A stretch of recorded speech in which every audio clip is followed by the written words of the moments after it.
But I will say it like this, that when we talk about the way students get viewed sometimes and all stuff like that, as I think that we have a pretty rigid way sometimes that we view success within schools. And when students don't fall into what's being pushed as success, they inevitably start feeling like they failed.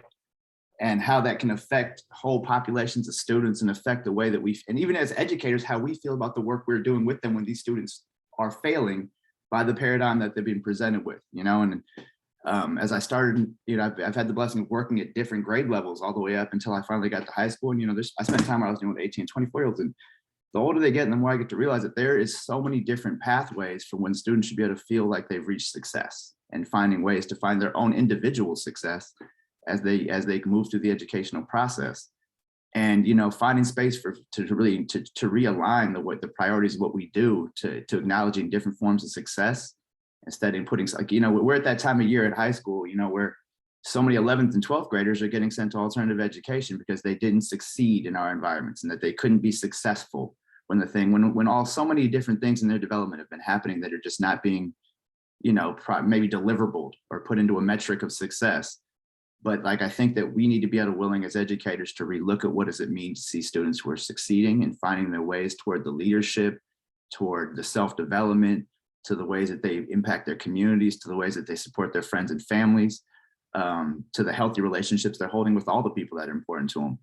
And that those different metrics, I think when we start making education a place that acknowledges different forms of success and acknowledges different outcomes and pathways that we want to push people toward, that we wouldn't have so many of our students that we often call the marginalized kids considered failing. And then acknowledging the way it affects their psyche and affects, like I said, the educators who are trying to provide and care so much for these students in this community to feel like we're not doing something right for them. And, that's part of one of the things that kind of kept me out of the classroom is that I needed to have a different space to work with the students that we're working with to feel like I was actually getting to do the work the way I wanted to do it, but also to see the way to help feel like they get that experience of feeling that success in different ways. And I spent all day just talking about the ways that I'm proud of kids for the things they do that often ain't got nothing to do with what we did in the classroom. And that's not to discredit that space at all, because I know that is a huge part of what we're doing, but just to know that there's different places and different ways that students can find that success and that feeling. I got to follow Mr. Shapiro. I love how you were talking about, let's focus on school. Let's focus on getting them to college. I'm a little bit mad because our school is always focused on dress code. Like they take the time for my teaching schedule so I can talk about dress code. And it's always geared towards the women. And it's just like, I'm gonna be dress coding the guys too, I say, joking around. If I could be focused more on getting them into college and not getting them into the right fit of clothes, it would be a little easier for us to teach.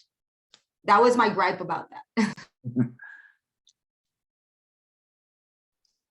Yeah, I mean, I'll follow up on both what Bernice and Eric said. I flash back to remote teaching during the last couple years and all of the ways in which we were starting to rearrange our priorities to maintain community and support students and families in a really disruptive moment. So my school adopted a policy of no zeros. We were constantly reinforcing this idea of grace and being very sensitive to what students were experiencing.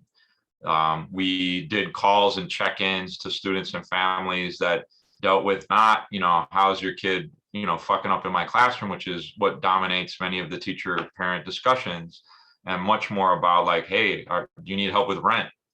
Do you need support in terms of food access?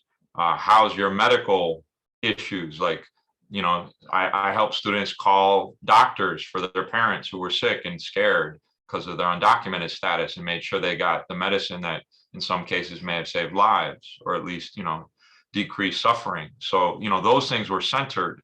And now suddenly we flip back. It's like, okay, back to normal, high stakes testing, like Bernice is saying, get your, uniforms on, put those cell phones away. Doesn't matter if your curriculum is garbage, students better be paying attention.